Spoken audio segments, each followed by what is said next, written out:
VP, good morning po. Ma'am, kunin lang po namin yung reaction nyo dun sa sinabi po ni President Bongbong Marcos na hindi daw po aabot yung mga aligasyon ng korupsyon sa katanggapan po nila sa Office of the President kaugnay doon sa mga flood control projects po. Sasagutin niya ni Attorney Trixie. I would like to acknowledge the presence of Attorney Trixie.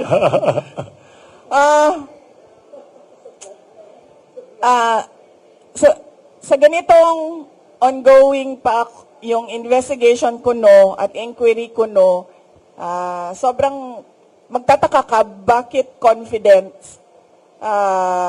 yung Pangulo na hindi aabot sa Office of the President yung iskandalo at yung corruption.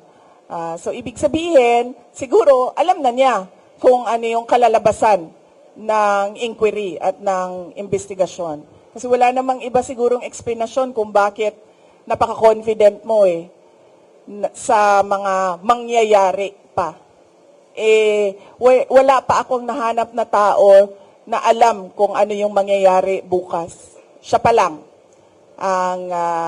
si BBM pa lang. Ma'am, doon naman po sa sinasabi na napaka-possible na maging state witness si former Speaker Martin Romualdez, do you think magiging effective po siyang state witness doon sa mga flood control projects po? Sound, pakilakas ulit. Laksan konti. Pakilakasan konti. Ma'am, may natanong na po sa Malacanang kung patungkol doon sa pagiging state witness daw. State witness ni former Speaker. Former Speaker Martin Romualdez. Do you think magiging effective siyang state witness doon po sa flood control project po? Okay. Hindi ako mag-comment dyan kasi hindi ko alam kung totoo ba talagang sinabi ng ICI yan at decision talaga ng body yan na siya ay maging state witness. Mamaya na lang tayo magkomento kapag nandyan na yung kaso at nakikita na natin na totoo talagang state witness siya. Pero sa batas, yung principal sa krimen ay hindi pwede maging state witness.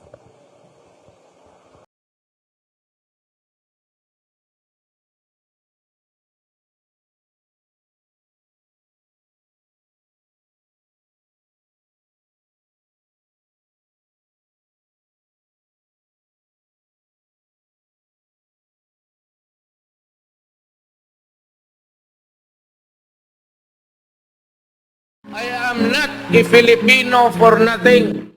I did what I had to do. And whether you believe it or not, I did it for my country.